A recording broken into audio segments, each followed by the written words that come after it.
दानियाल ईर्ष्या को कहता है कि तुमने सारा कारोबार संभाल तो लिया है, लेकिन तुमसे एक मशवरा है कि तुम सारी चीज़ों को अपने अंडर रखना और जितनी जल्दी हो सके सारा कुछ अपने अंडर करने की कोशिश करना, क्योंकि आगे से आप देखेंगे ईर्ष्या एकदम से चुक जाती है और कहती है कि आखिर तुम क्या कह रहे हो और क्या कहना चाह रहे हो, मुझे किसी के पैसे की कोई लालच नहीं है। इस पर आप देखेंगे दानियाल कहता है कि नहीं, मैं लालच की बात नहीं कर रहा, मुझे ऐसा लग रहा है तुम्हारी बातों से कि तुम्हारे घर वालों का जो दिमाग है बिल्कुल भी ठीक नहीं है, यानी कि वो तुम्हें किसी वक्त भी धक्के देकर वहाँ से निकाल सकते हैं। और ख़ास तौर पर तुम्हारी जो बेटी है वो तो तुम्हें उस कर्ज में रहने ही नहीं देगी। यानी कि आइज़ल की बात हो रही है और आइज़ल तुम्हें एक मिनट के लिए भी उधर बर्दाश्त नहीं कर पाती है। इस चीज़ को तो तुम जानती हो। कहीं ऐसा ना हो कि तुम्हारे पास भी कुछ ना हो, क्योंकि मेरे भी अब हालात काफ़ी ज़्यादा ख़राब हो चुके हैं। तुम ये बात अच्छे तरीके से जानती हो। अब ये ही तुम्हारी ही समझदारी है कि तुमने किस तरह से हर चीज़ को हैंडल करना है।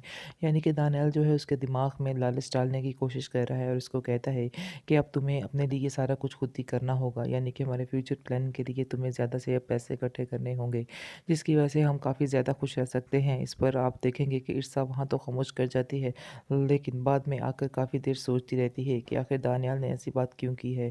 वो इस कदर लालची इंसान है, लेकिन फिर वो कहती है नहीं, शायद ये मेरा वहम है, ऐसी कोई बात नहीं।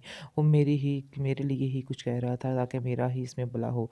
लेकिन उसको ये चीज़ बार-बार परेशान कर रही है, क्योंकि ईर्ष्या के दिल में किसी के पैसे के लिए कोई भी लालच नहीं है, चाहे उसने जैसा भी माहौल देखा है, बाकी बातें सारी अलहदा आ जाती हैं। इसलिए आप देखेंगे कि वो इस बात को बार-बार सोचने पर मजबूर हो रही है कि दानियाल ने आखिर इस तरह की बातें क्यों की हैं।